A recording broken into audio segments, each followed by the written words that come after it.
Hello, this is Kevin Seguenza, and this is my short podcast on what my identity is, as well as how it became to be. First, let me identify what identity is. Identity can be differentiated through many forms. It can be seen through race, ethnicity, class, gender, religion, and sexuality. While the course of how I identify hasn't changed over the course of my life, my perspective of it has drastically changed. For the majority of my life, I had believed identity was a set in stone concept, simple as it was taught to me, and that there weren't any disadvantages or disadvantages through identity. Due to this, I had become very oblivious to issues among cultural expectations and social systems. Over time, this idea of identity has changed with how it interacted with my personal life, through my family, friends, and public interactions in general. As more exposure has been introduced to me, the more I realized how it directly influences an individual's life. Educational perspectives were also a major eye opener to how it affects us to this day. By reflecting on my perspective and having an open mind to other identities, it has shaped the way how I view social structures and behavior, while also influencing how I personally interact with others now. In terms of race, my mother is Peruvian and my father is Salvadorian, so I identify as a mixture of the two backgrounds. For my ethnicity, I am fully Hispanic due to this. To me, I had always felt a small disconnect between me and my ethnicity.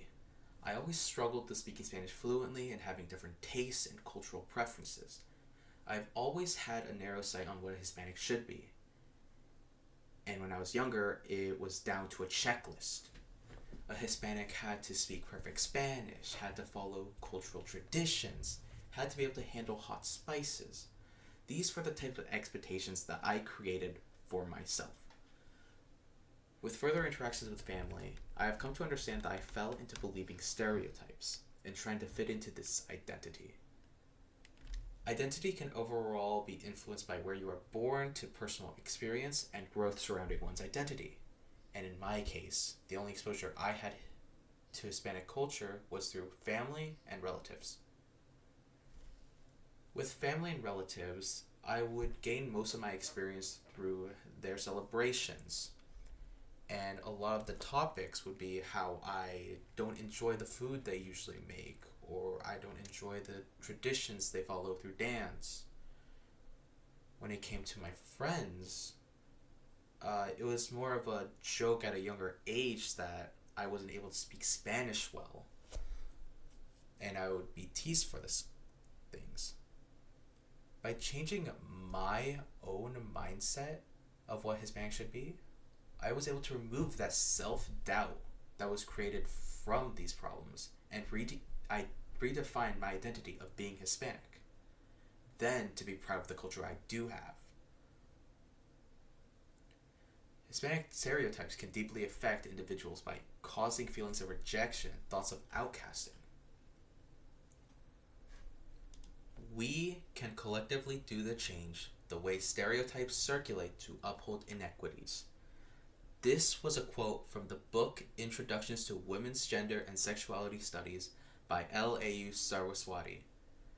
This resonated for the point that we ourselves determine how stereotypes are spread and used. I had been miscommunicated with how stereotypes are, and this drastically affected my perspective of my own culture. So with my identity of being Hispanic, I recognize that I determined whether or not these stereotypes uphold. Now moving on to gender. I identify as a male, but gender has affected my life in ways I hadn't thought about when I was younger. When my parents moved to the US very late in their lives, and due to their cultural backgrounds in Peru and El Salvador, gender was treated differently than how it was now. Growing up, there were always certain expectations with how you're supposed to act based on whether you are a boy or a girl. Things like how you dressed, the way you acted and greeted people, the teaching methods, I didn't question it at first because it felt normalized compared to other family and friends close to me. But over time, I started noticing how those expectations shape the way I grew up. It became more personal for me when my sibling changed their gender identity.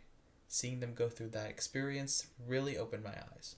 I watched them struggle with people not understanding or making assumptions, and it made me realize how strong gender stereotypes really are in our current age.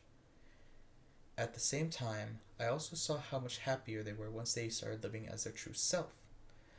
That showed me that gender isn't just something simple. It's connected to how someone feels about themselves and their comfortability. Their transition made me reflect on my own experiences with gender too. It made me feel more aware of how society labels people and how those labels can limit individuals, whether it be their personality or their actions. Lord Judith, in his book Night to His Day, The Social Construction of Gender, discusses on this concept. While gender may be a natural and simple outgrowth of sex, it is a social process constantly created and recreated out of a human interaction, out of a social life, and is a texture and order of that social life. This correlates to the thought that gender isn't as easily decided as from birth, but rather the social experiences one undergoes and how it's changed by society and close proximity.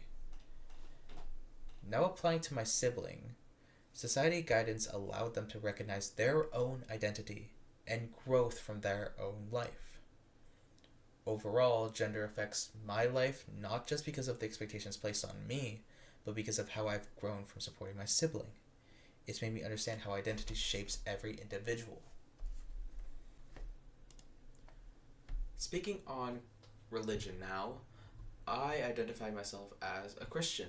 Christianity has influenced my life very heavily, even though I don't always follow every tradition that some people might expect. Growing up around Christianity has given me a bunch of values that I stick by. My moral compass, forgiveness, how I should treat others.